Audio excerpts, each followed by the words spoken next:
All right, welcome to the February 22nd, 2021 Board of Education meeting. Glad you're all here. Let's begin our meeting by standing for the Pledge of Allegiance, and then we'll remain standing for our moment of silence.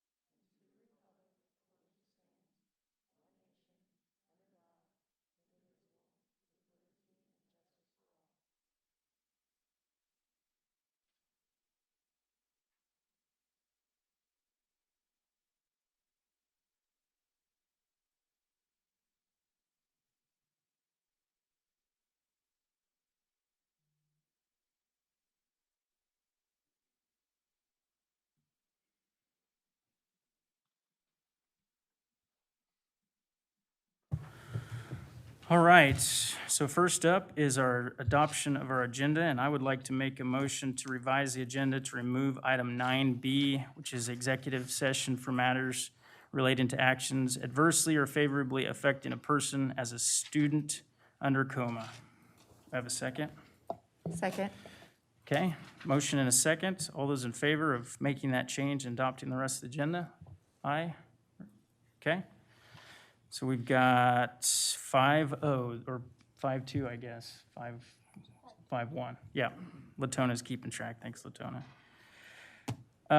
Next up will be presentations, and first up, we've got Derby Education Foundation grant presentation with Andy McFadden.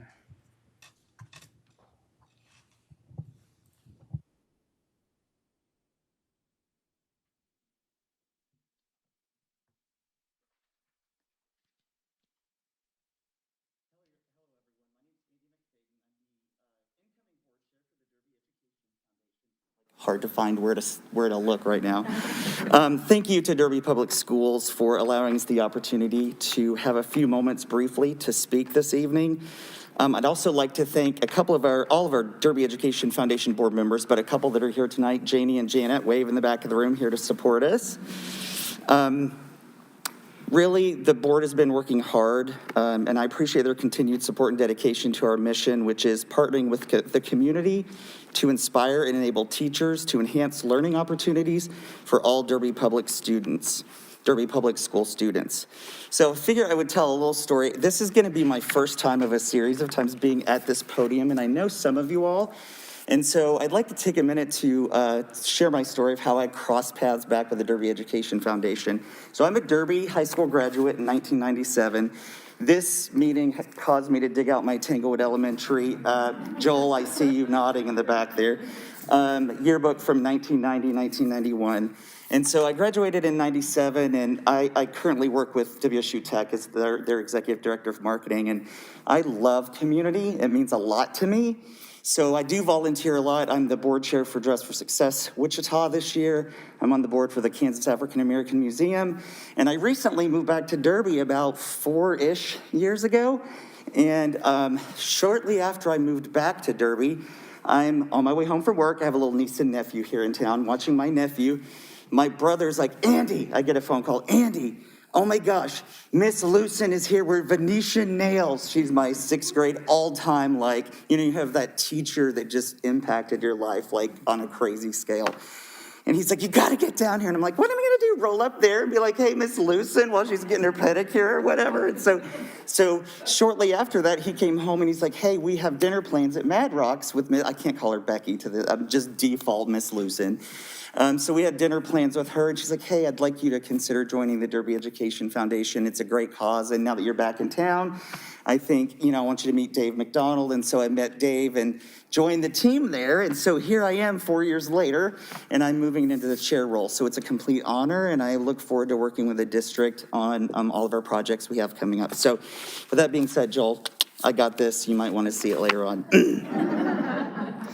So I'd like to give a big shout out and a big thank you to Dave McDonald for his leadership and continued participation on our board.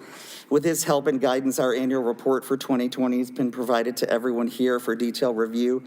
Most certainly 2020 was one of those unprecedented years, but the Derby Education Foundation continued to rock and roll throughout the year. We awarded over $6,000 in grants and support of district initiatives. And we're eager to jump into 2021 with a focus on increased awareness of our activities and communicating to our community how they can engage with us to amplify the mission of the district. So it's such an honor to really be, in the trenches a little bit more this year, and we look forward to 2021. So I'd like to share with you 4 awards we just awarded from our grant cycle, and one of our grant recipients is here. I'll have her come up and get her check in just a moment. But first, Alicia Woods from El Paso Elementary. We were lucky to be able to award her a $305 grant to support early literacy and foundational reading skills. She purchased like a basic phonics chip kit to enhance her teaching. Brianna Bosley at Derby High, we awarded $456 in a grant that really supports environmental literacy experts in the classroom, hands-on lab requirements. So she purchased some like vernier sensors that allow you to capture data and analyze that, so technology. Also, Chelsea McElwin from Park Hill Elementary, we awarded $845. Her grant for literacy, social, emotional, and functional communication, some posters and banners to use on the playground during recess, so we're excited to share that.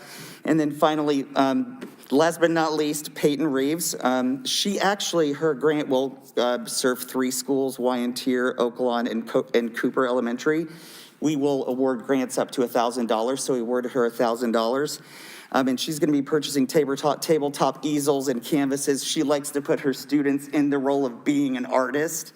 So we're going to help her amplify that in her role there at the school. So Peyton, if you don't mind coming up, I'd like to give you your check and have everyone give her a round of applause, and all the teachers in the district that work so hard. So thank you so much. Thank you. One inspiring thing that I would like to close on with my remarks is this grant cycle, we were able to engage and have some more conversational awards of our grants. So for example, Chelsea with her communication banners.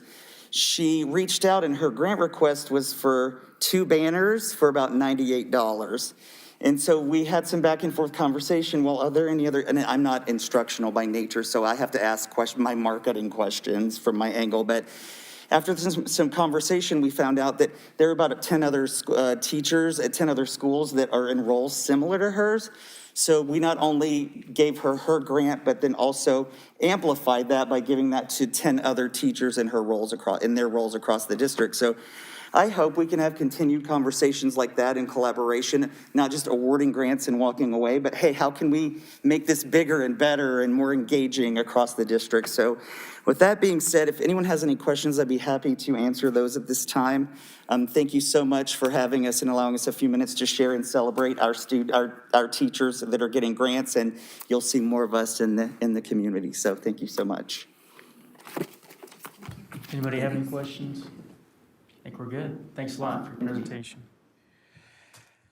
All right, next under presentations is El Paso Elementary presentation and years of service with Ashley Wagner.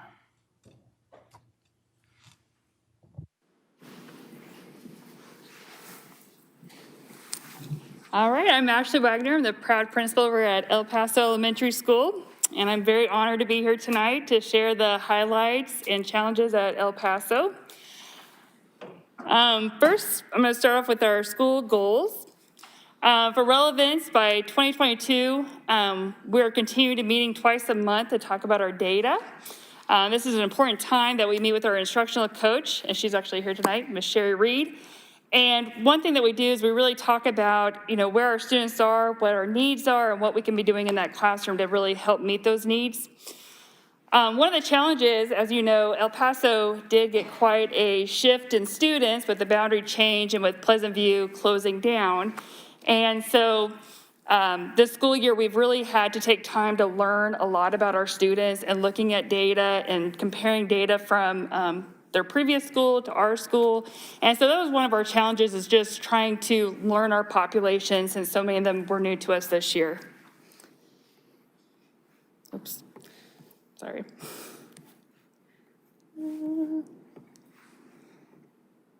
Go Go to the clicker. Clicker's safer for me. Rigor. One thing that we also do is we meet with our families and we share our data. And one easy way to do that is just conferences when we have those in the fall and the spring. One of our challenges, as you see, is that El Paso, our resources stayed the same from last year. However, our population really did change. So if you look at our, is that why I wouldn't do it? Oh, thank you, Litona.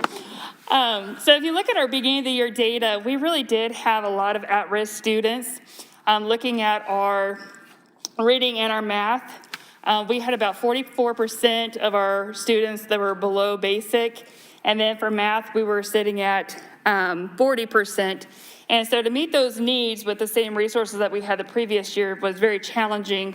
Some of that was due to just the change of demographics that we had and also with COVID. And as you know, at the end of the year, everybody went remote. And so just trying to meet those needs was a challenge for us this year. So, oops. Okay, so one thing about me is I'm a very visual person, and I thought, I could talk about all the highlights of my school and challenges, but I thought it'd be really nice to put it in a video so you can see just the great things that we're doing. So one of the things I wanted to start my video off was, I know Pleasant View and closing that school down was not an easy decision from the board. And so I started off with a couple of students that came from Pleasant View because I wanted everybody to see that those kids are doing okay. They're happy, they're very successful at El Paso, and we have just really loved on them as a staff, and so we're really enjoying those students. So they're also probably the quietest kids at my school, so their brother and sister, it's kind of neat. Their brother and sister, they're not twins, both in the same grade.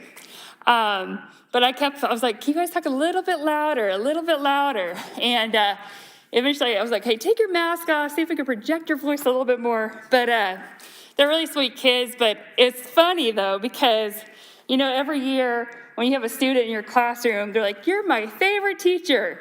And then the next year, that teacher is their new favorite teacher. So listening to them talk about El Paso, they really kind of share that we're their favorite school, even though I know Pleasant View is a great school as well. So,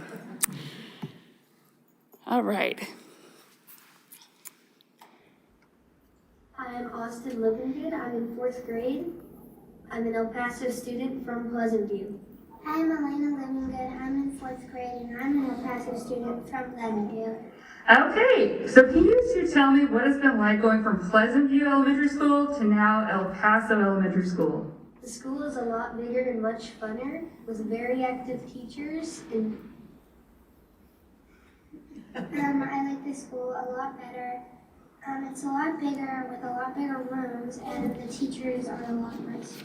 Great. And then another unique thing about both of you is that you actually started the school year in remote learning, and then you came to in-person learning. Can you tell us about that transition from remote to in-person? So remote learning was harder because I kind of had to self-learn, because computers glitch out all the time, and now I'm in this amazing school, so I'm happy to be back in school. when I switched back from online to in real life school, they definitely started teaching stuff that I wasn't taught in my online classes. And so they made it easier for me and worked with me during math and stuff. And now I'm really caught up in now. Doing good. All right. You guys liking El Paso and liking being back in person? Hey, that's wonderful. The bond provided us with many new walls and doors, so our BLT team wanted to personalize the building and make it feel that Cougar pride. Our PTO also helped with purchasing additional murals so that we can enjoy them for many years to come. Thank you to John Thatcher, who did all the artwork for us. Hi, we are 5th grade El Paso Cougars, and we'd like to show you some of our library art. My favorite star here over there. And I like the boxes. This is our new adopted school officer, Justin Malcolm. He has played an important role in building relationships with our students and teaching them about safety. He also subs for us 2 days a week. He is a great role model for our students. So this year, we have had 5 new certified staff and a new front office staff. We have had effective,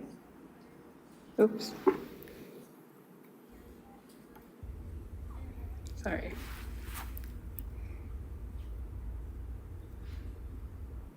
This is our new adopted school officer, Justin Malcolm. He has played an important role in building relationships with our students and teaching them about safety. He also subs for us 2 days a week. He is a great role model for our students. So this year, we have had 5 new certified staff and a new front office staff.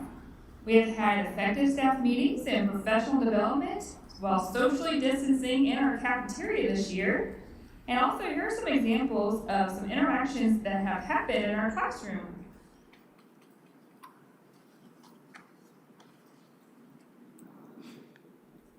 Okay, now you're going to see the difference between my 2 first grade classrooms. One classroom is in person, the other one is remote.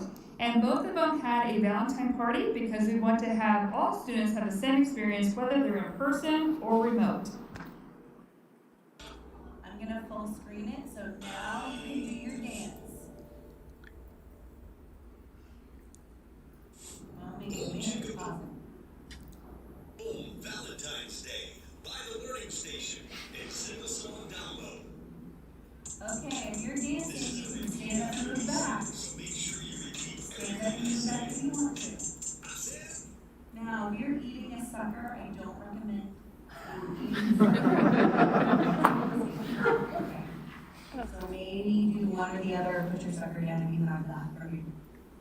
Okay, here we go. I'm going to keep playing it. Boom, chicka boom. I said a boom, chicka boom. Hey, Valentine, chicka boom. Hey, Valentine, chicka boom. Please be mine, chicka rocka, chicka boom. Please be mine, chicka rocka, chicka boom. Now I'd like to share the challenges of remote learning. Since remote learning was new to all of us this year, one of the challenges is trying to build those relationships through a screen. Also with that, each 9 weeks, students can change their learning modes. So we had students going from in-person to remote, remote to in-person. So there's been a lot of transition and change, especially for our remote teachers. Right now, my one remote teacher at El Paso is currently serving 5 different elementary school buildings. This can be very challenging at times. For instance, we just saw her Valentine party, and something that many people probably don't realize is that she had parents bringing in Valentine items to their neighborhood schools, that she would have to go pick up those items, that she actually went through and created all their Valentine bags, put their items in each bag, then had to go back out to their neighborhood schools to deliver their bags so the parents could come pick them up so their child could still enjoy Valentine's. And so that's something throughout the year, there's all these challenges of serving multiple buildings. But they do a great job, and they do it for the kids because that's where their passion is. They love their kids. They want them to have the same experiences that they would in person. So those are some of the challenges. Another challenge is just trying to keep kids engaged through a screen, monitoring their progress, and also with the whole transition. Sometimes we even had to transition kids in the middle of the 9 weeks because of special circumstances. So that has been probably the most challenging for remote teachers is just the constant change and serving multiple buildings, and just trying to keep those kids engaged and building those relationships. Another highlight was making sure that we had universal expectations for all of our common areas, such as our hallways and restrooms, cafeteria, and arrival and dismissal. We wanted to make sure that all staff supported our new expectations. So at the beginning of the school year, we created a Google slide presentation that also included videos for staff to show to their students to help us make sure that we were clear and consistent with all of our expectations throughout the entire building. Here are 2 examples with our lunchroom and dismissal of our expectations that we set for our students. Now at the cafeteria, one of the really neat things is that, I love kids being able to talk in the cafeteria, and so we try to make that transition really quick. But I told our 5th graders, I'm going to record you so I could present it to the board. And I have never seen them do it so perfectly. And I was like, but because, when they line up, some of them start to get a little chatty, but this day it was like immaculate. So enjoy.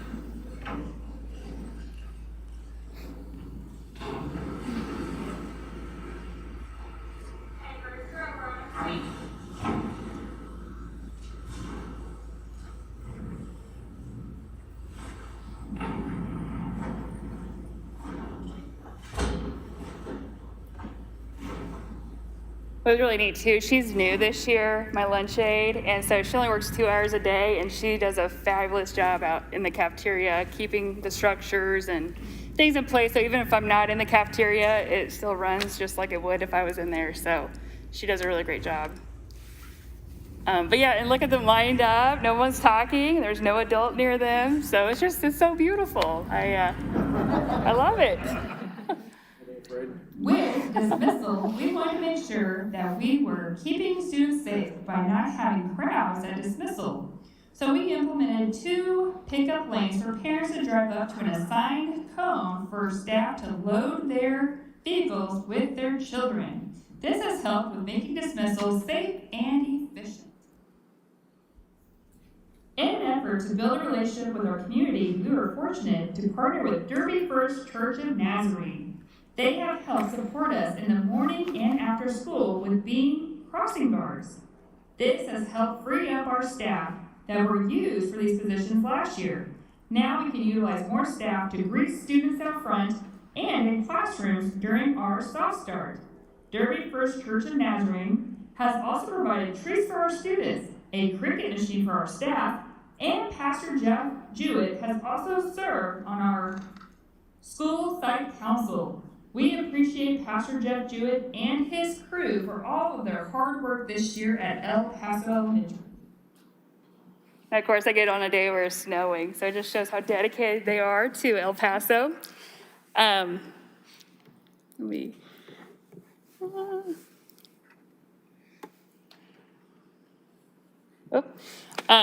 here we have our awesome community members, Jeff Jewett and the First Church of Nazarene. But, all together, we've had challenges with COVID and things like that, but we've definitely worked through those challenges. It's been a really great school year. The staff, being a new principal in a new building, they've just welcomed me in with open arms. The students, they're great. They're all doing very well.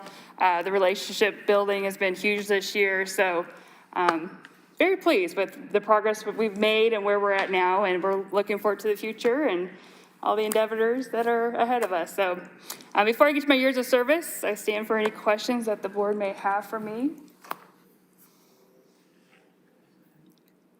Okay, all right. All right. Years of service. I'm very honored to announce these 5. The first one is Janny Baldwin, and she's actually one of my 4th grade teachers and my son's teacher this year. So I've been able to experience her firsthand, but she's taught 3 years at El Paso in 4th grade, and then she has done 7 years teaching kindergarten. So she's had 10 years in the district, but she's also getting the 25-year certificate from Kansas School of Education because she's also done other work outside of Derby. She's been Phillipsburg, Kansas, Platte City, Missouri. She's done 1st and 3rd grade. She's also coached volleyball and basketball at the middle school level, so she has done a lot of great work in Kansas. So, Janny Baldwin.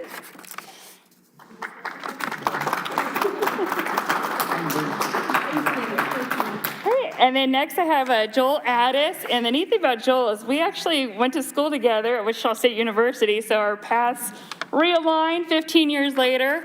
So I'm very honored to get to announce him. He had 3 years at Sweeney, 2 years at Oaklawn, and the remainder 10 years at El Paso as our special education teacher. He's also served as extended school year facilitator and as the DNA president for Derby. So congratulations, Joel. Next, I have Sandra Bosch. Sandra has spent 15 years all at El Paso. For half a year, she was an at-risk para. 12 and a half years, she was a sped para. The last 2 years, a math para, and she's currently a student teaching in 2nd grade. So I've really seen her evolve, and she's going to be a great classroom teacher. So we're very proud of her. So thank you, Sandra. My next person, she wasn't able to join us tonight, but it's Janelle Hall. She's our head custodian at El Paso. And we have had very little spread with COVID, and I contribute to Janelle Hall and her dedication to keeping our school clean. But Janelle, she started off 3 years in food service at Wyantier, Sweeney, and Central Kitchen. Then she spent 2 years as a building para at Oakwan, and then she went on to being a custodian for 13 years at the high school, and then the last 7 years at El Paso. So congratulations to Janelle Hall. And then finally, Sherry Reed. She celebrated 25 years. She started in 1995 and taught first grade at Pleasant View, and then at Tanglewood for 17 years in the classroom. Then she was a reading specialist, ELL teacher for a couple years at El Paso, then became an instructional coach for the past 70 years, serving teachers and students at Oakland, Cooper, Tanglewood, and El Paso. And I will tell you, this has been my lifeline this year. She has really filled me in on the whole history of Derby and just, really helping me understand how things are done in Derby, and she's just been a huge help to me. So thank you, Sherry Reed. All right. Yes. Great, thank you.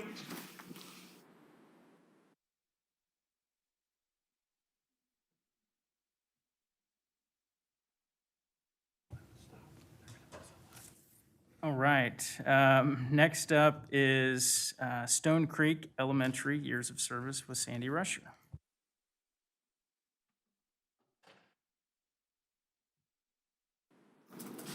Good evening, Sandy Rusher, Stone Creek Principal. Welcome to your new space. It's beautiful. This is my first chance. So I have two that were unable to be here tonight, Laura Smith and Pat Ward, receiving the 25 years of service.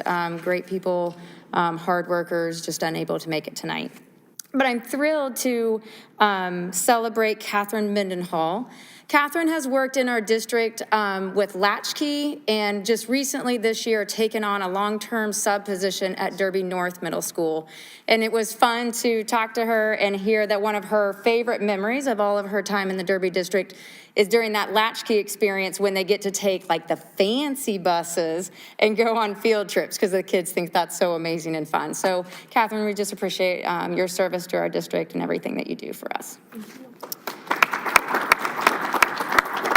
Next up, I'd like to celebrate Erica Forrester. She is my instructional coach. This is my 8th year to have the pleasure to work with her. Erica is my right-hand man, just like Ashley said of hers. The biggest thing I notice about Erica, one, she's gonna turn like 400 shades of red. So, but her PD, she's constantly learning, and I know it because I get the My Learning Plan updates every time. She doesn't take her position as like, got it done, I can just sit here and flow along. She's consistently going out there and getting new professional development. I adore her. She makes me laugh, and she helps me kind of take the hard days a little bit softer. So I just appreciate everything that she's done, and helping me transition into the new building has been a great help. So appreciate everything. That's it.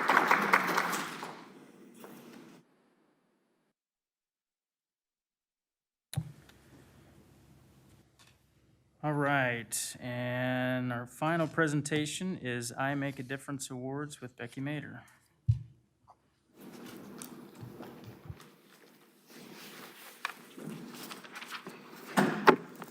All right, good evening. Becky Mader, Assistant Superintendent of Human Resources, here tonight with the I Make a Difference Awards.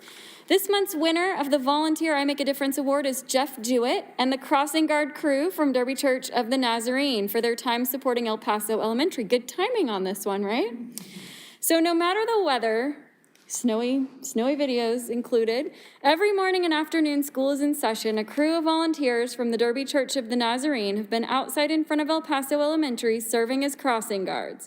Students arrive at school using a variety of methods. They might be walkers, bike riders, scooter riders, or skateboarders. The crew helps ensure students can safely cross the street by providing traffic support. They set out cones, dress in yellow, high-visibility vests, and hold stop signs. El Paso staff are so thankful to have this additional help in keeping students safe, also allowing them to use this time for other school duties. Thank you to the Crossing Guard crew for making a difference at Derby Public Schools. So tonight, I will ask Jeff to come on up, and Kathy and Ray. We have a number of volunteers from the church that do support these efforts at El Paso, but representing them tonight, we have Jeff Jewett. So I will give you this certificate here. And then we also have Kathy and Ray with him here this evening. So Kathy, here is t-shirt for you, and Ray, for you as well. Thank you. And Jeff, there you go. And we have t-shirts for the rest of the crew that Jeff's got in a bag to take with him. So thank you all so much for being here and for the difference you make in Derby schools. Thank you.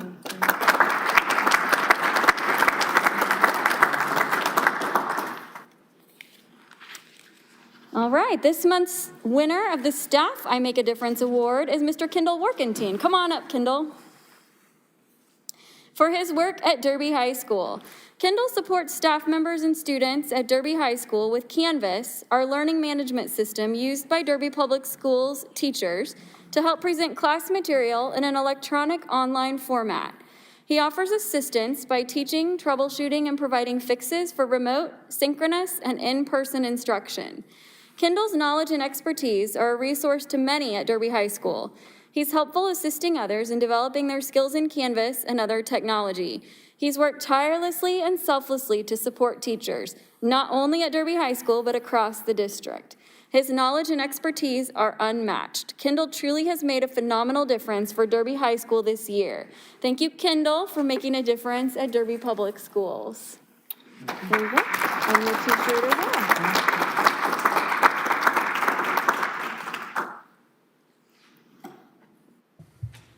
All right, thanks, Becky. All right, under routine action, first item is approval of minutes from February 8th, 2021, which was our boardroom training. Okay, we have a motion. I'll second. All those in favor of approving the minutes, please raise your hand. Okay. Were you absent? Okay, so we're at 5-1. Thank you. And February 8, 2021 regular meeting, I'll move to approve those. Do we have a second? Second. Motion is second. All those in favor? Okay, 5-1 as well. And next up is citizens' community presentations before the board with DNEA and Joel Addis.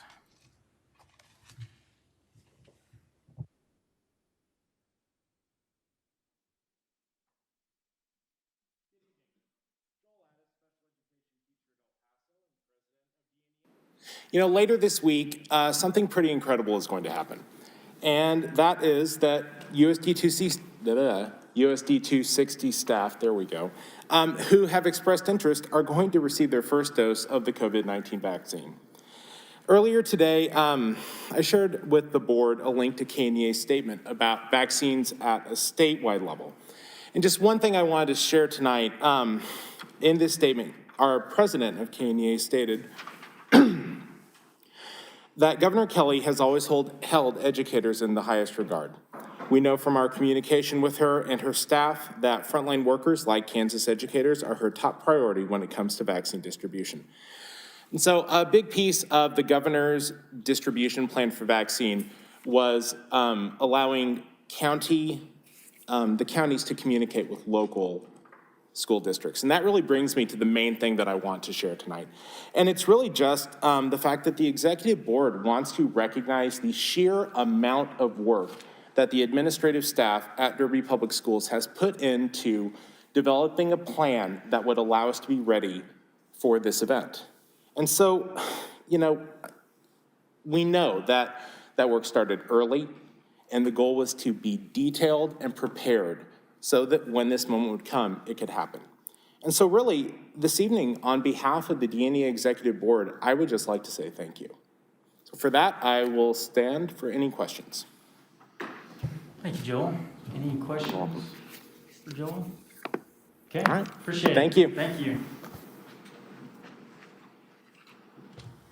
All right, under patrons, we had none signed up prior to the meeting. Okay, so we will move on to our consent agenda, and the first item under consent is, consent agenda. So we've got 4 items: donation to Swaney Elementary from various donors, foreign exchange policy, certified and classified personnel reports, and claims. I'll move to approve. Okay, we have a motion, second, to approve those. All those in favor, please raise your hand. Okay, 6-0, it is approved. Under reports, First item we have is gating committee update with Heather Bohati.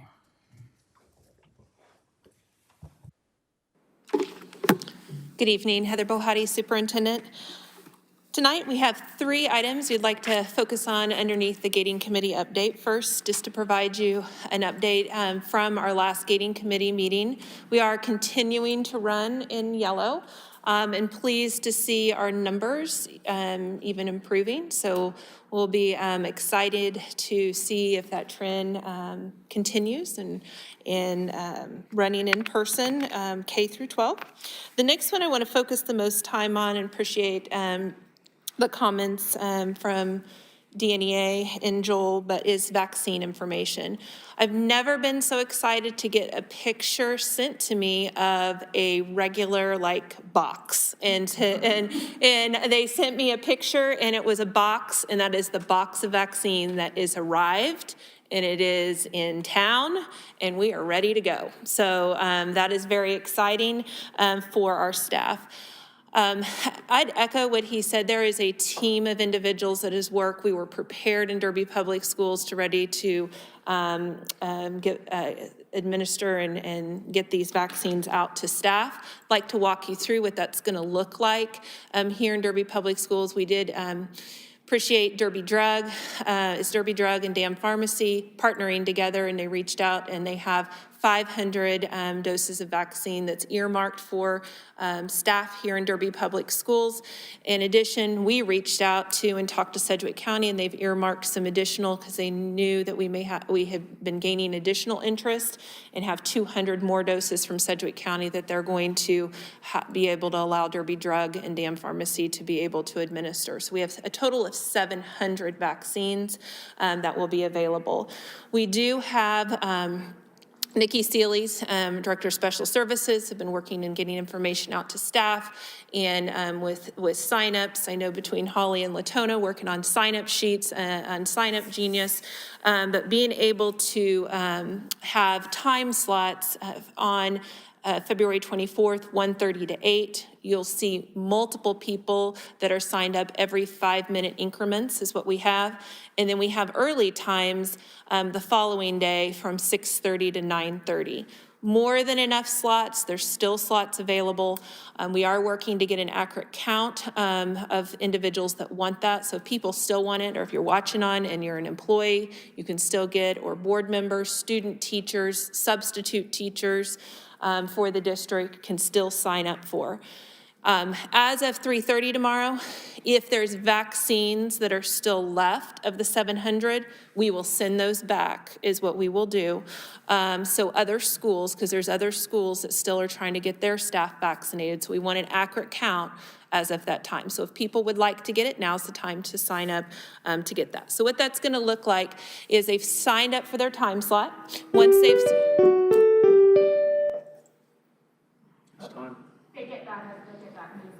There you go. This is a big deal. We're making sure people are. So sign up for the time slot. We have Mr. Liston that will obviously greet people out there. They need to come, we're saying for safety reasons, come at the time that they're designated. Oh, good. Come at the time. This will be the registration room. So there is a form that they complete ahead of time, and it has some questions for them, making sure people feel well that day. Does ask for some insurance information. They're not charged for this vaccine. It is free to them, but they can claim having that administration done of the vaccine. So that's where they gather that information. Once they get registered in here, we will have an area over here that, or if they're ready to go in, we'll just take them immediately in those 2 small conference rooms to get their vaccine. If not, we'll have some chairs over here so that they can wait and distanced.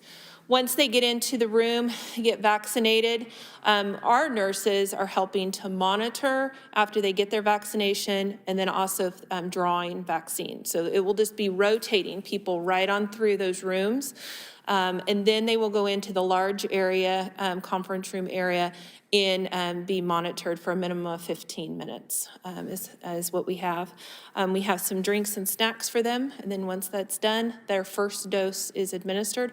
Katie Carlson's worked on some, just like when you vote, you get a little sticker that says, hey, I voted. Well, this one's, hey, I had my first dose of the COVID-19 vaccination, so they can pick up a sticker as they head out. So that is what we have, and that's the process here. Then we have dates set for the second dose vaccine. One of those comes over spring break, and we also, in case people are out of town, have a couple dates that following week for people to sign up and be able to get. There is a minimum with the Pfizer. We are getting the Pfizer vaccine, and there is a minimum of 21 days with that, and then for the most effective rate. And we work to schedule our dates accordingly. So I'll stand any questions that you have on vaccines, but again, it's kind of the short synopsis to give you an overview what that will look like here at the Administrative Center coming up this week. Yes. So, a couple of questions. We have 700 doses. Come 21 days from now, we're going to get another 700 doses, or do the 700 doses include the dual dose? Correct. It is another 700 or whatever number we administer on So here. we've already been earmarked for those? Correct. Okay. And then I know my father-in-law had gone down to Interest, and he had gotten a vaccine card. Are we doing that? I didn't hear that. Are we doing that for staff? Yeah, I here? didn't give every little, but yes, we are giving them, they will get a vaccine card before they leave. Correct. And then the last question I had was, with so many doses, where are they storing the Pfizer vaccine? Because I thought that was the one that needed the special refrigeration. We do. We have a plan here, but I'll just say we have a plan and it's secured. Okay. All right. Thank you. Yes. Yep. We're making sure it's behind lock and key, and it is at temperature and safe. Yes. Thank you. Yep. All right. Any other questions? Okay. If not, I will have Nikki Seeley come on up and talk about the Sedgwick County, the modified quarantine guidelines, and see if you have any questions on that. Good evening, Nikki Seeley, Director of Special Services. As Mrs. Bohati said, the Health Department did recently revise guidelines for quarantine requirements in schools, which is also very exciting to be able to keep our kids in schools based on data and information that they have received. They worked with other area superintendent in schools to kind of develop this plan. So does everybody have a copy of? Everyone has a copy of the new flow chart. We had created this like last September or October. This is the new updated one with a low risk and a high risk. So essentially, if you're in a classroom, you have a mask on, you've had your mask on that whole classroom, you will not be identified as a high-risk close contact. You would still get a letter saying that you have been a close contact, but you do not have to quarantine. And then on the bus, it went from 6 feet to 3 feet. So essentially that, really lowers that bubble quite a bit. And then unmask when not socially distanced for less than 10 minutes, so that guideline is still the same. And then high-risk close contact is just if you are unmasked when not socially distanced for 10 minutes or more, which again has been pretty much what we've been following. Our athletics, they have a little bit different that they do. It's more of that cumulative for 15 minutes. So anytime we have someone who has played basketball, on the wrestling team, anything like that, we run all those scenarios through the health department on who specifically needs to be identified. Nothing else has changed as far as how we identify them or what we let them know, and there's still those 2 letters. So with that, I would stand for any questions. Nikki, it's probably too early, but are we having a lot of interest in the vaccination? For staff? Yeah. Yeah, as of I think noon today, we had 557. And then from noon until right now, I probably have had at least another 50. So we're probably at about 600 staff members. We're going to go through it, yep. Yep. Okay. Yeah, so it's very exciting. Yeah. Yep. Yes. So, keep turning off. There we go. So, I actually you mentioned a couple of sports. I actually had a parent, this is kind of off topic, ask about baseball season this year. Do we have any status at all on when baseball, if it's going to be played, or any issues yet that have come up, or were we given any guidance at all? I know that's kind of out of left field. There's been no guidance from the health department as far as not playing it. Okay. Football went on, basketball and wrestling are going on, so it's under my impression. Most likely baseball will be going on. All right. Thank you very much.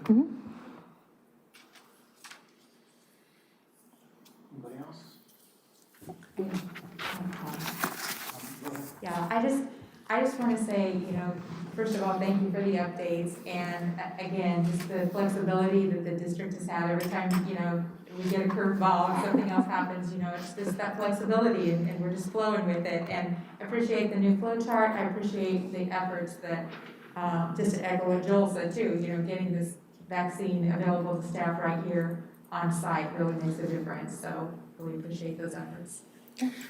Talking about flexibility, one other piece that we're looking at and visiting with Mr. Hamlin, and as we start looking at schools and as our numbers are trending better, taking on a case-by-case basis to start looking at with classes that have academics and, an example is at the high school, they have 5 to 6 kids that can go out, some GIS and, on-site types of trips out to be able to start allowing some of those on, again, case-by-case, principals approving, districts approving. Again, that's not looking at just taking kids out on field trips, but some of those academic experiences going out for some smaller groups and starting to do that. So we are looking at that. That will be new, and just wanted to present it to you first. And then, as long as there's not any concerns, we would proceed forward. Go ahead. So, just going back through the numbers, when I talked to you earlier, Heather, we were around 470, and now it sounds like the number you were sitting around 600. Has there been, you guys given any consideration if we chew up those other 100 here real quick tomorrow morning, or about reaching out to anybody else to try to get more doses? Or when did you say the cutoff was? The cutoff's at 3:30 at this point, so we are at 476 tomorrow. 476 when we submitted our numbers, Right. and then we secured 500, and then as numbers came in, we asked for another 200. Of course, if we receive, if there's a huge influx, we would definitely see what we can get. But right now, I think the piece is we hope that people take advantage because we do have about 100 that are sitting out there right now. Okay. All right. Thank you. Good? Good. Okay, yeah. Good. I would just like to thank Thanks. you for being ready for this as well. I think this is a great thing to have vaccines available for staff, and yeah, it sounds like we have a great response. So about half of staff signed up so far-ish. Yep. So, That is true. It's been a fun 5 days. yeah, I'm sure there's a lot of prep for it, but it sounds like we're ready to go to do We are. it. So, yeah, thank you. Very good. Thank you. All right, also under reports is the bond budget update with Burke Jones and John Regier. All righty, good evening, John Regier, Director of Finance. We've got Burke Jones here tonight.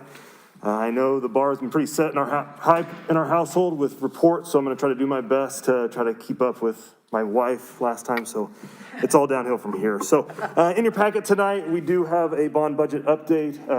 Mr. Jones and I have brought this, or Mr. Jones has brought it every time he has done a GMP or anytime he brought a project for pricing, and we have done a couple updates with completed projects, and tonight we are doing an update on completed projects. Inside, you'll notice that we now have shaded for completed athletics, Derby Hills, and Stone Creek. You can see how we finished out with the variance at the far right to our total cost. A couple other items that were added is in that middle column of the bond interest / capital outlay. Now it also says / grants applied. KSDE had a safety and security grant for 2 years since we started this bond, and we did apply and receive money for both Stone Creek and Derby Hill, so that money is now taken into account in there. We have also gone through and looked at any bond funds that could be remaining at the end of it as projects are getting close to clearing out. That is reflected in this as well. In the other cost, the bond interest applied has adjusted slightly. At this point in time, we are looking to have close to $1.2 million at the end of the bond once all projects are completed, and that's as of today with all of the costs that we know of so far. We can't see all the way into the future. We're still, about a year out before we're finishing. So that's where we stand today with no surprise at this point in time. So with that, we will stand for any questions. Questions? So one question I have, do we have anywhere where it's broken out between, like, what is bond interest, what is capital outlay, and what is grants applied, or do we just label them all one thing? I tried to keep it all in one column and not have a 26-column sheet. It is defined on, I have it written down on my side. I have a back side that has kind of it all more detailed. I'd be happy to include that in future communications out if we would like to see it. Yeah, I'd just be interested to know the split between those three. No big deal. Okay. Just as we kind of look through the info, so. Mhm. Okay. Yeah. We'll get them marked, maybe color code them a little differently and have a Yeah, if you want rubric to. at the bottom going Sure. forward, so. Okay. All right, I don't see any other questions. Awesome, Thank you, guys. All right, so next up is item 6C, the Alternative Learnings and Panther Learning Center report with Luann Sparks.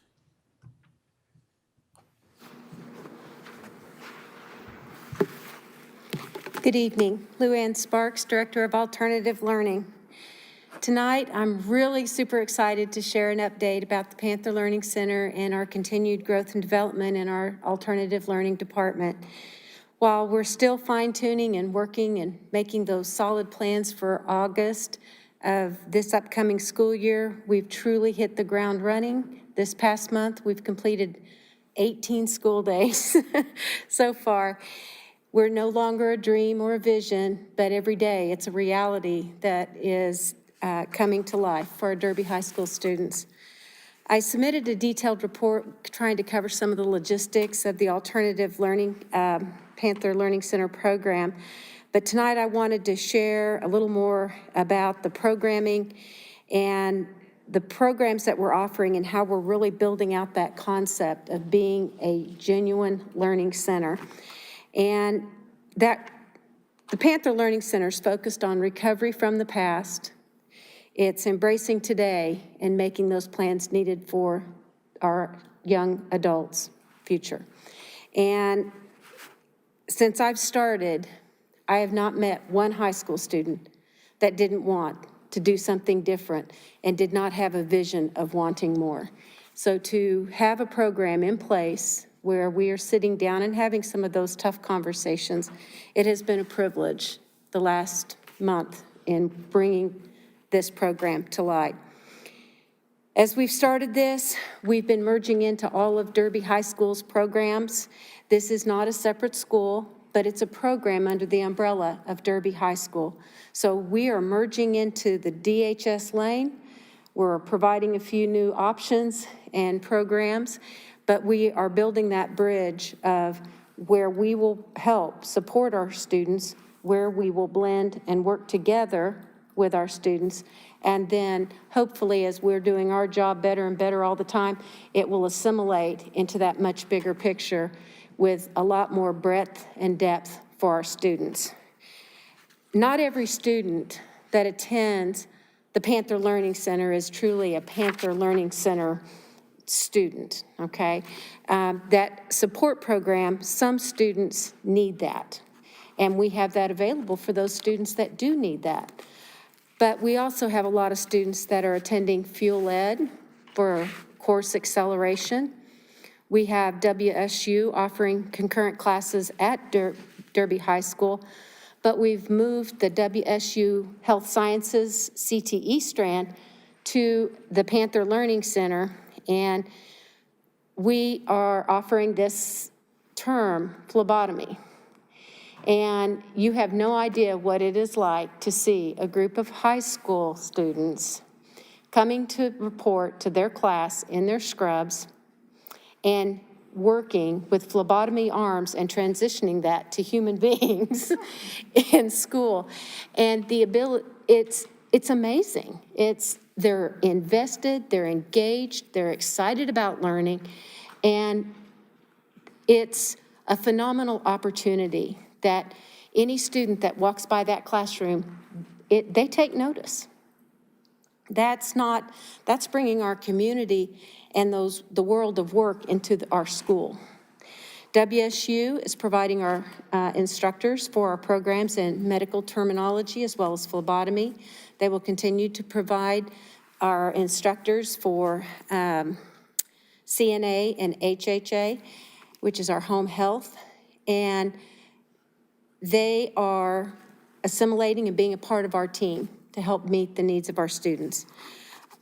The overall program focus at the Panther Learning Center, we're not lowering an expectation for any student, but we're providing a different set of structures and support and scaffolding for our students, whether they want to go into the world of work, whether they want to go to technical training, or whether they want to go on to college. WSU Tech has a career and college advisor that is present with us 3 days out of 5. And they are meeting with all Derby High School students. But it's nice that we have such a nice space afforded where students can come in and receive those services. Some of our students, as you know, need a little more help. And we are working together collaboratively with our social workers, our counselors. We have some special teachers, and I don't mean special, but it's special to that student. It's that relationship that they're reaching out to refer students. Our referrals are coming from DHS staff. We have parents. We have students. We have community-based entities that are referring students, such as ComCare or MHA. They are also coming in and providing us with referrals for students. After those referrals come in, I reach out to the families, and many times they will come and tour and ask questions with their student, and then there's an application process.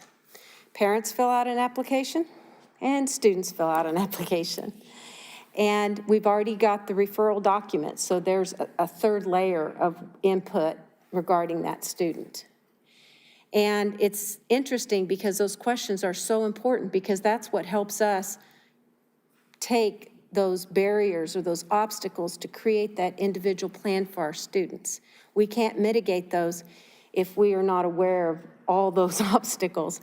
So sometimes a student may say, oh, I just don't like school. And you might have a parent that says, it would help if you'd get up and go to school. So it's interesting how their perceptions will work through those processes, so we have conversation.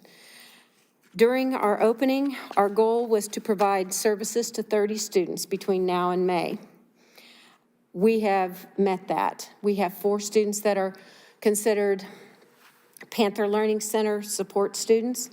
The others are students that we are working with credit recovery, or they're in the process, and they're not in the Panther Learning Center full-time, but they may be there for part of the day, and then they transition out.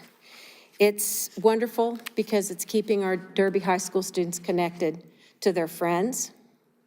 It keeps them connected to those activities that they love and their clubs. And most of all, that social group is so important for them. As the referrals are coming in, we are doing our best to get them processed and moving through. So we've already we've got 30 that we're processing right now to take care of our students. During this time in the application, I just want to share some things, and this is coming from our parents as well as from our students. When students were asked about the challenges or the barriers that they feel have been interfering with success at school, students have primarily shared motivation, mental health, anxiety, inability to concentrate, and not being able to overcome past failures. Those were frequent themes so far in our applications. When our DHS staff were asked about what barriers they perceived that were preventing a student from becoming a successful high school graduate, it was fairly consistent. 85.7% of the responses from staff reported lack of student engagement. 71.4% of the responses reported failing grades, and 42.9% reported chronic absences. DHS staff also reported many students have had trauma in their past that seems to be impacting their ability to connect and engage in their educational program. One staff member shared a comment during a referral. The parents are at a loss of what to do to support their child, and they are slipping through the cracks. Coming to a new school has not been as positive as they thought that it would be. This program offers a smaller setting with more intensive day-to-day focus, which might help her and provide hope for her future. And it's important to be mindful that those barriers are not really, they're barriers, but those are symptoms. Those are a consequence to things that are going on. If I am not where I need to be, or I'm in a hole and I don't know how to get out, I'm probably going to disconnect because I really don't know what to do. When I become disengaged, I'm more likely to miss school, and this all goes hand in hand. So if we can get to the heart of what are some of those stumbling blocks, all of those things can have a phenomenal trajectory to being a successful student. There are supports at Derby High School, but here's where the kicker is. If I'm not paying attention as a student, I'm disengaged, or I might be missing school, I'm not connecting to those services. So through the Panther Learning Center, we're really able to get the dots to connect for our students, and that is a pivotal piece too. Our students struggle for a lot of reasons, because they're young people, and that's what young people do sometimes. But one student shared this in her application, and it was so positive. I shared it with several people that day because it reminded me of our why.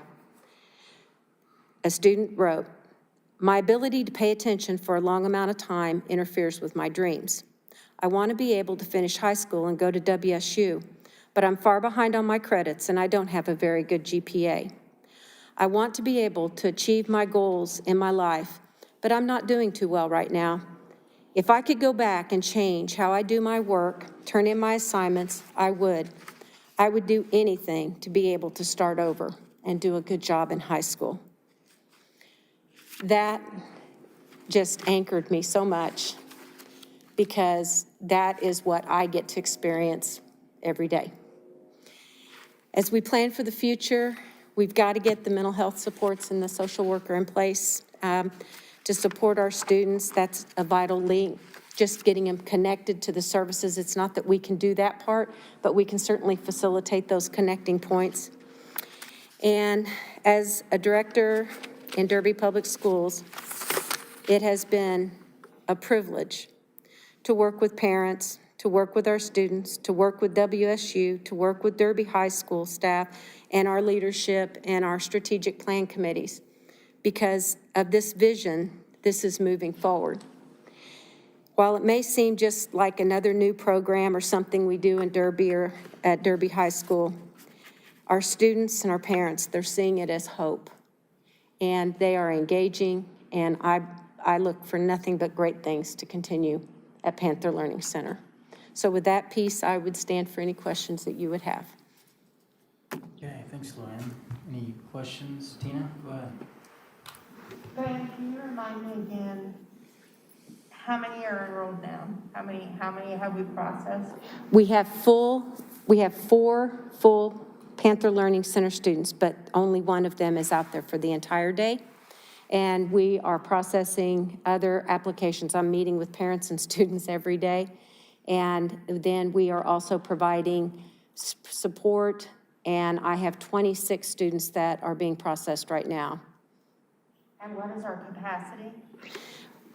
Our capacity right now, we have a lot of classes out there, but to get through 30, I'm working hard. My team is working hard. And those all come, those could be self-referrals, those could be teachers. Explain to me, walk me through the process of, if I understand it correctly, a kid is disengaged, they're not in their classes, they're for whatever reason, home problems, mental health, whatever. So this is an avenue that they can be referred to, so where they get more intensive one-on-one support. I wouldn't always say intensive one-on-one support, but it's an advisement and it's a structured format. For instance, we have 2 of our students have significant issues with reporting to school due to school phobia type issues. By part of their plan is they're not coming through the front doors at Derby High School. They will arrive, their parents deliver them to the Panther Learning Center door, and I'm there to greet them every morning. And we do a check-in. That's one way. We start their day, they do 2 hours at the Panther Learning Center where it's smaller, it's less, they're not in the hallways, they're not having, that increase of stimulation, and we are able to flex, whether it be using the small study rooms or a smaller classroom size, to get them acclimated so that we can transition them out into their day. That is like one way that we provide those supports. We also meet bi-weekly where we go over grades, we go over comments and feedback from their teachers, any discipline issues, and every student has set goals when we do our intake meeting with the parents, their advisors, counselors, whomever's there to help create the goals. We check back, how are you progressing? So if my grades were not where they needed to be and my average was 30%, then our goal is we want that higher. Some students want a higher GPA because they want to go to school. So they may set a goal to have a higher GPA. We have passing grades. Some want to recover their credits to get back on track. Some students, it's, I need to get up and come to school. So attendance becomes a point of monitoring. So they have a plan, and they sit down, and right now they meet with me every other week, and I provide them all the documents, their feedback, their discipline, and after we go through that, the student signs it, I sign, we talk about any concerns they may have, and then that document is forwarded to the parents, to the advisor, to their counselor, if they have a social worker working with them. It's fanned out to the administrators so everybody's aware of what the student is doing and how they're doing. I can't express enough how excited I am to see this type of program. Not only from the CTE part of it, but also from the kids who just struggle with being in such a huge environment and need that extra support. So I'm excited to see it open and see it progress. It has such potential, and I'm excited to be working collaboratively with our teams to keep building and moving it and solidifying those services for our students. It's not a one-size-fits-all, but it's definitely a space where we can step back and give that extra touch that we are known for in Derby. Very good. Thank you. You're welcome. Any other comments, questions? Go ahead. So the 30 that you have, and that was the goal, and you've already attained that, so you've already got your 30. What is the goal for next fall then? Since this was the soft opening, do you have a number in mind, or is there a number? It depends on how much, it's really contingent on the staff and what those needs are. I will tell you, some of our students that we're reintegrating back, they've been on remote status, they're wanting to come back, but they're apprehensive. So some students are seeking, parents are calling and asking, is this a way that we can get back into school? Because they might have been out for just this year, or we have some that have been out for 2 years and their students are not where they need to be. So I would love to say 60, I would love to say more, but a lot of it is contingent on staffing. The staff that are running the virtual programs right now, these are all Derby High School staff that come out to the Panther Learning Center. We have 2 staff members that are there full-time, and then we have other staff that come out for 1 period. So the programming and the supervising, the consulting, the meeting, and working with families, that's right now, that's me. So, but we're getting them covered. You know, it's the counseling student support staff at Derby High School have been out there. They come out there, they work with us, and hopefully as we get our students anchored, it's just going to get better and better. But it's a balance, you know. You don't want to have too many, but you don't want to have enough to keep building and doing the things we need to do. All right. Any others? One question I have, so you talked about phlebotomy, that class, if I said the word right, hopefully. So how do you determine when those kind of classes, is it if it's like a CTE connection and there's kind of outside professionals coming in, do they utilize that space, or how's that determined? We have 10 classroom spaces, and we have committed a double classroom for WSU, technical CT, whatever they want to put in there, basically. We also have a lab, which is one of the bigger internal rooms. So those rooms are theirs, and my job is to help support those programs. Right now, they come in with their instructors, and they're using that space. I particularly am very fond of the health sciences piece, just because when our students have that CNA certification, they're employable. They are employable at 16 years of age. And any student that wants to go into a medical profession, this just is a feather in their cap to have those experiences and to have that certification. So some of our students right now, between January and May, some of those students are going to pass and complete 3 certifications. That's impressive. And our job, I mean, WSU has just really stepped in, the WSU Tech folks with health sciences, and the students are seeing what's going on. It's in a new place, so just being in a new place, I think it garners a lot of attention. But we had to stop. We had more students than what we could take. We maximized the first time out of the gate. So that's exciting. Okay, thank you very much, Luann. Thank you.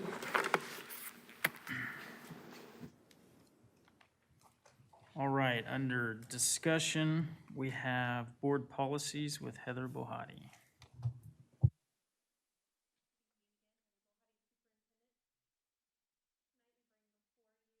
Board policies that we receive, we usually get updates from the Kansas Association of School Boards 2 times a year.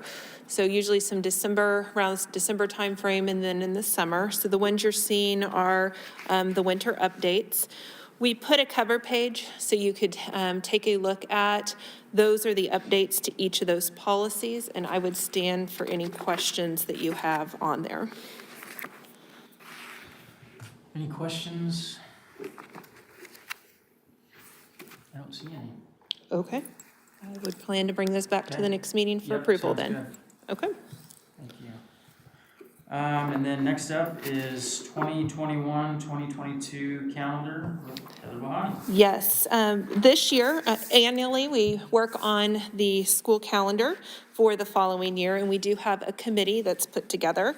In your packet, you will see the names of those individuals, so we appreciate the representatives that served on the committee.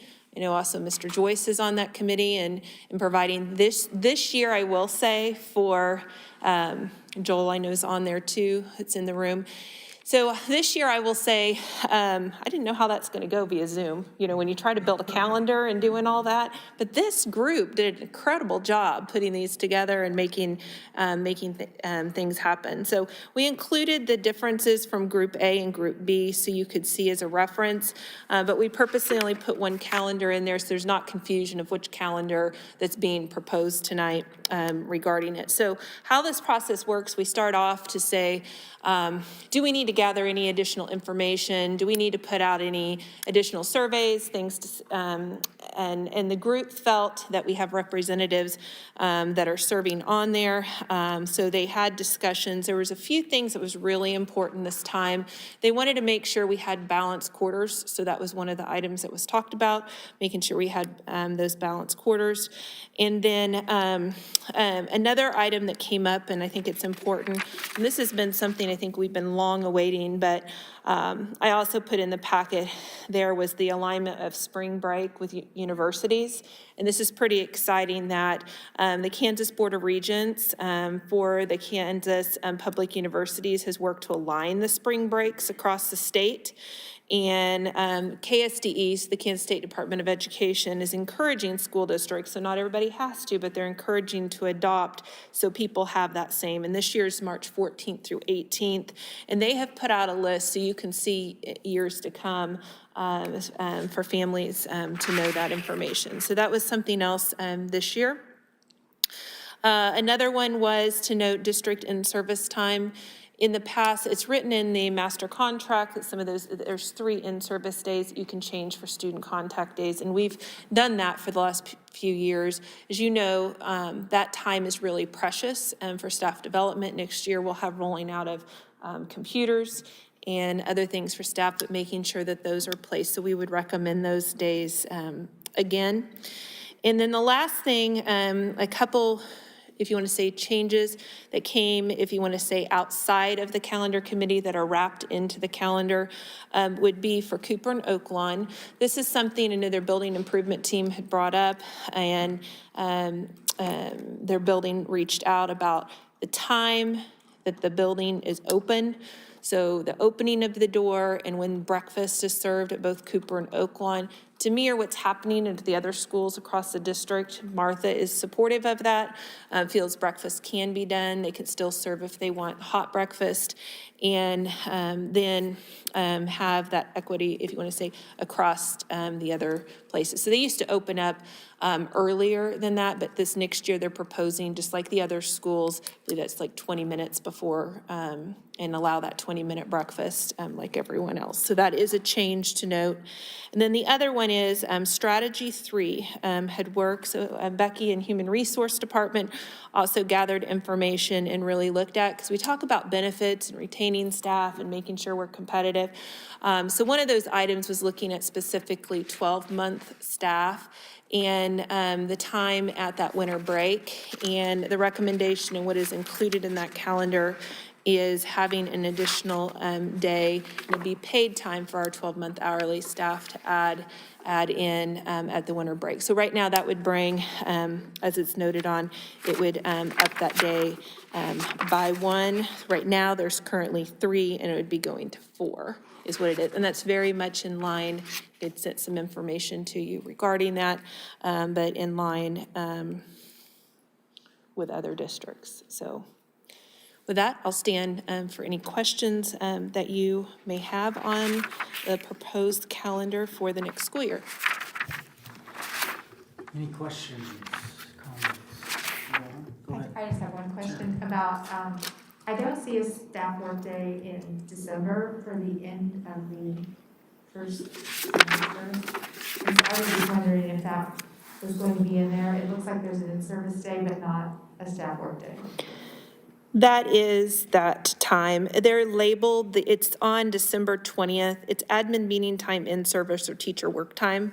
They're lumped together. We're trying to get our symbols like, you know. That's perfect. We could have. I was just wanting to make sure that Yes, there was one. they're all lumped in there, making sure Katie, you know, she gets creative, but I think we are this year on pink diamonds for that. Any other questions, comments? Heather, my only question was, and I know I've had a few questions over the years as to just when we start school and just how early it is. And so that was my only, I think everything else looks great, but that was my only question as to, you know, what the feedback is for parents if we gather that as far as timing during the year. I know we've had a committee working on this extensively, but as far as parent representation, we've got a few folks on that committee, but do we hear from parents, or maybe the committee can provide some commentary on that if you have some? Sure. We have parents that serve on the committee, so the purpose is trying to give, and actually some of the staff members that serve on the committee are also parents that are on there. That was discussed. I will say it's discussed every year. You know, how early do you do it? It feels like it's early, but when you start running numbers and when you're on that committee and looking at each of those quarters, the question comes, you could either push back school a little farther, but then the impact to what that looks like in May. And when you start doing that and starting to count up each of those quarters, they arrived back at where this date is here. So that is some of those discussions. I can definitely, and I'm looking, we talked about it, about start dates and. The other part that drove that quite a bit was the even quarters and ending the quarter for everybody, including the high school, before Christmas break. And you can't physically squeeze any more days out of there. if you pushed it any further forward. I think we had one calendar originally started like on the 5th, and the other one started on the 15th, and we ended up, both calendars ended up here, because the ending of the quarter really drove a lot of it for Christmas break. That was really a hard stop for both groups, and there's no other options. You've got to start here to do that. There's just not physically enough days to pull it off. In fact, we went back and forth a couple times trying to get full Thanksgiving break and then not, and then back and forth, because that got towed up into that argument, because the end of the quarter was not going to move past Christmas, and it limits your options then. So is it safe to say that schools that do, you see some that start maybe that next week, do you think they're going into January for that next? Yes, they are. There's no way they could not be doing it. Yeah. In fact, we had that this past year, where the quarter drug over, but it was more because of COVID and anything else. But we had a lot of feedback from parents and teachers that was not good for the students. So. Okay. No, I appreciate that. Like I said, that comes up occasionally, and yeah, it's helpful to have some explanation. Sure. So, thank you. Okay. All right. I don't see any other comments, questions, so appreciate it. Plan to bring it back next time. We'll see you Thank next you. time. All right. Item 7C is projects funded by remaining bond funds with Burke Jones. Good evening, I'm Burke Jones, Director of Operations. How fortunate are we to be at this point in our bond issue and still be looking at about 1.2 million in remaining funds? I think it's just fantastic. It's, I think, a testament to the management of the board and everybody that's worked on this to bring projects in budget as we went through this process. And so we've looked at this list of projects before in the past where we're looking at what would we prioritize to spend that remaining million or so dollars on. And I updated the list and kind of divided it out a little bit differently so we can look at it tonight. I won't read every single item on the list, but I have created kind of three categories. Projects to be completed with bond funds, and that's a prioritized list. The next one is future capital outlay projects, and then items that have been completed, either with bond funds or previously allocated capital outlay funds. This spreadsheet started way back at the beginning of the bond. So some things ended up being accomplished as the projects were developed. Other things maybe make more sense to do from capital outlay. So I just began to look at it. If you look at the list, the prioritized list of the projects with bond funds, if you look at $1 million, that gets us down to somewhere between the DMS bus lane and entrance and the dugouts for the soccer complex, somewhere in that region. So you could get about 5 projects in there. I think some of these are I'm still evaluating what makes sense as I'm also working on my strategy for infrastructure goal as a 10-year capital outlay plan. These are both kind of coming together at the same time. Couple things I do want to point out. The DMS kitchen reconfigurations at the top of that list for about $80,000. As we had always planned to rework that kitchen. I think what happened was when we got into it, it's more than just replacing the dishwasher and buying new equipment. It really needed to be reconfigured. It's the oldest kitchen in our district. It is functionally not appropriate for how we serve food, and it's also not safe in some situations. The dishwashing station, when the students return the trays, we spray them off, and you have to then turn around with that tray over the walking surface and put it in the dishwasher. So the floor gets super wet.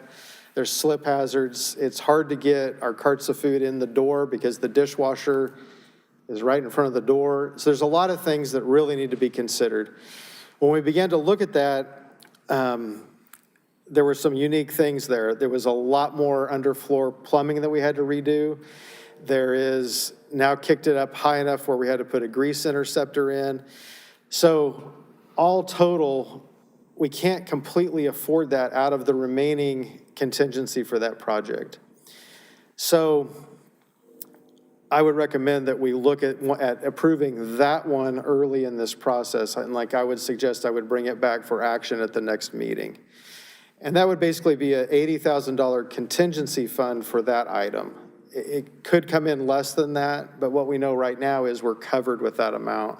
And we still do have some additional contingency money left in that project, which I could update at the next board meeting. The other thing I wanted to point out was under the future capital outlay, the top two items is Cooper Furniture and Oaklawn Furniture. Really from day one, those two line items were under budgeted. I keep forgetting about our other two board members over here, so I'll look at you for a little bit. And we have updated those budgets, and really we need an additional $230,000 and $209,000 respectively between Cooper and Oaklawn to outfit those schools at a level that's appropriate, and really what's needed. The furniture at those schools is extremely, extremely old, and to move that furniture into a new building just doesn't make sense. So in working with Mr. Regier, we do have money in the 2021 capital outlay budgets that we could afford those for. And so we have moved those down into a capital outlay item to be funded out of this year's capital outlay. We had budgeted about those amounts in the bond funds. So all total, they're 400 and some thousand each. I think that's the highlights that I wanted to point out. So with that, I think I would just stand for any questions. I guess the other thing I will add is I'm not ready to come and say, let's spend 600,000 of it. We have three major projects underway, Panther Stadium, Cooper, and Oaklawn. I feel very comfortable having that $1 million in the bank at the stages those projects are at. I don't anticipate anything. There's nothing on the horizon. I don't know about anything, but you just never know. I mean, something could happen that would take an influx of capital to deal with. So I think as we move through the summer, will definitely be time, or later this spring. Cooper will be really close to completion. Oaklawn will be at least 50% complete. Panther Stadium will be in that same situation, it'll be nearing completion. I'd feel more comfortable in that May timeframe to start looking at getting some of these approved to move forward. With the exception of the DMS kitchen reconfiguration, that's work that we want to do over the summer. And if we would get approval at the next board meeting, that could all flow into the schedule very easily. So now I'll stand for any questions. Any questions? Justin? Hey, Mark, so these two lists they're priority ranked, I guess, is that what I would say? The first list is priority ranked with the bond funds. The future capital outlay is not priority ranked. So on the first list of the ones that don't make the cut, bond funds, will they then roll into the capital outlay list? I think that's what we're going to have to look at. I mean, those would definitely be things that would be looked at under capital outlay. Okay, yeah, that was my question. Just wanted to make sure that they're still accounted, since they obviously have a pretty high priority on those. Right. Like I can tell you, just in the last 2 days, the Tanglewood parking lot replacement resurface, we've already planned for that in our 10-year plan. So we're already integrating these into that future plan that we'll be looking at in March. Okay, thank you. Any others? Tina, go ahead. Okay, so these were prioritized by, explain to me again, I know you probably talked about it before, how did this get prioritized? So a couple ways. You'll notice that a couple of those, the DHS lecture hall remodel and the Panther Stadium security video system, those were both published in the Derby School News with the bond update. So I thought those deserved a priority. The remaining items were either items that we wanted to do when the projects happened and just by being budget driven, they were lower, they didn't make the cut essentially when we came for GMPs. And so that's why they're on this list. As well as, I mean, I've looked at it, Mr. Regier, Mrs. Bohati, members of the operations department have all kind of looked at these items and assigned that priority to it. I was just looking through, and some of them I find interesting that they would be towards the bottom because they're obvious safety issues or safety. So for me, I don't know. I just have to wrap my head around how some of them are at the bottom and some of them are at the top. It's not an easy decision. Right. And some of it too was like the repeaters and building dead spots for first responders. $50,000, we can more easily accomplish that from capital outlay, I thought, than, a $300,000 restroom renovation at the high school. Right. And I guess that's where I'm kind of coming from, is that if they're at the bottom, that doesn't, that doesn't mean that I don't want to see them done, because to me, that's a huge one. If you can't. Right. Communication between Derby High School and Derby North, that's a problem. Right. In an emergency situation. Right. So I guess for me, I'm not saying that, I'm not agreeing that these other ones need to be done. I just think that some of them are more, I don't know, for me, some of them probably are more important than they would be for other. Right. It's just the difference of backgrounds and how we come in, but I just want to make sure that they are not being taken off the list because they're a lower priority. No, these will definitely flow into capital outlay priorities, whether it's next year or 6 years from now, how we can appropriate the funds.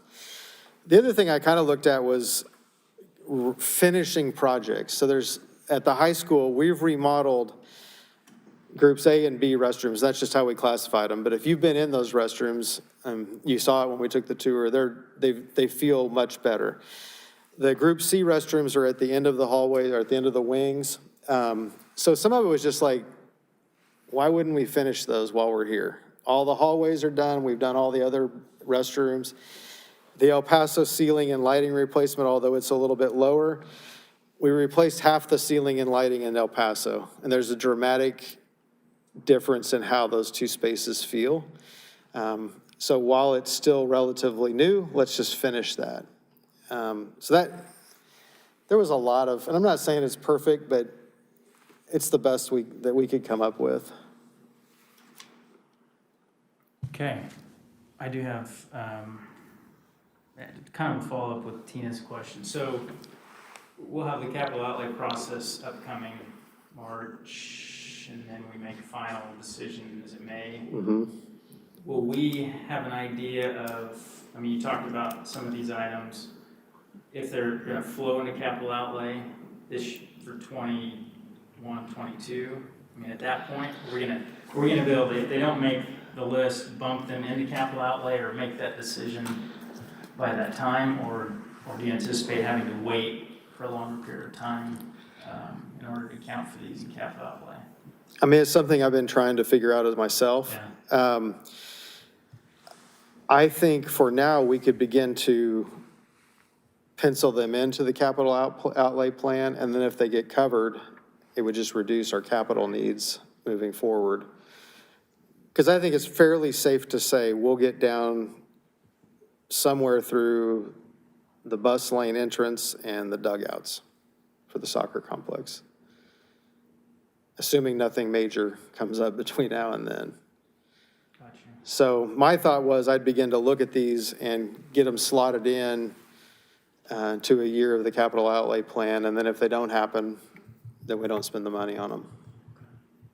Because I think we as a board might have an interest in, if there are some that are close, or we think maybe, we'd like to happen this next capital outlay year, and Right. maybe having another look at this when we're in that process, and if we can work them in maybe. So I think that's really fair to kind of have this alongside that 10-year plan and look back and forth. Okay.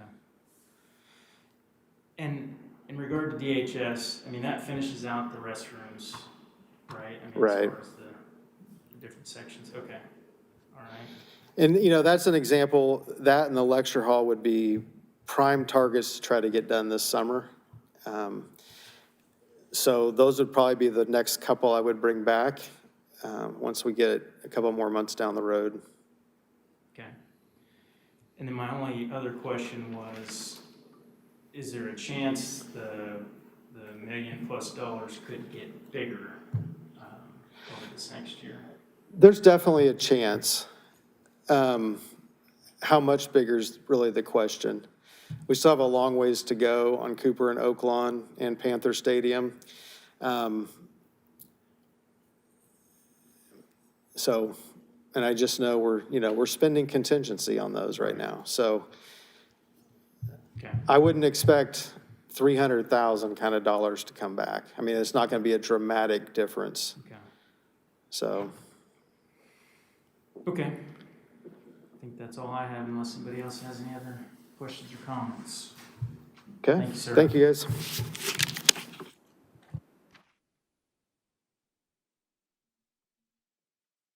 All right, under action, we've got summer school with Dr. Holly Putnam Jackson. Good evening, Dr. Holly Putnam Jackson, Assistant Superintendent of Curriculum. I am returning with our summer school request that was discussed during our last meeting, with high school having 2 sessions from June 1st to June 25th, July 6th through July 30th, that focuses on credit recovery. K-8 summer school is in the process of still being planned, so I will bring back additional information about specific summer programs as our Return to Learn committees continue to fill those out. And then our AmeriCorps summer tutoring and Camp Kinder Ready programs running from June 7th through 24th and July 5th through 22nd. So I'm returning tonight requesting approval and will stand for any questions that you might have. Any questions, comments?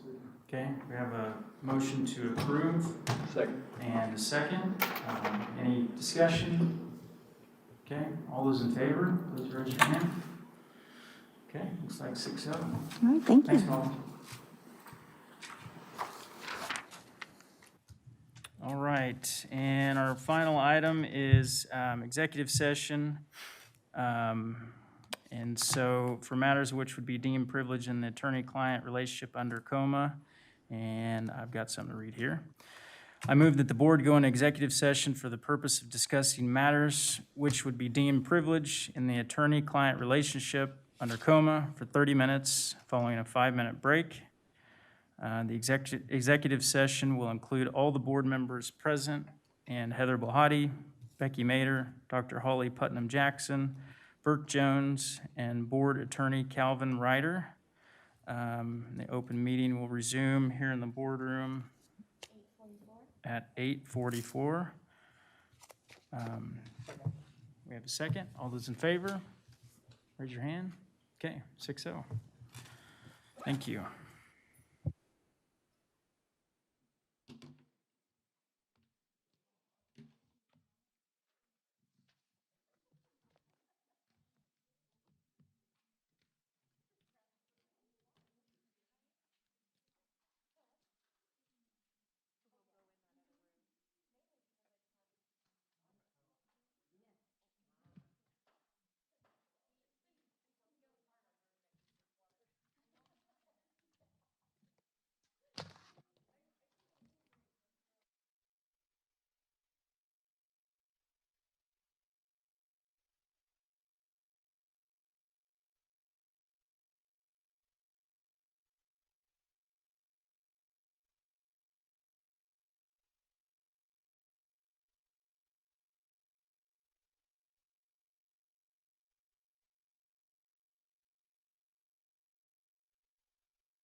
right, so I make a motion that we adjourn our meeting. Second. Okay, all those in favor? Aye? Okay, 6-0. Thank you. Cool.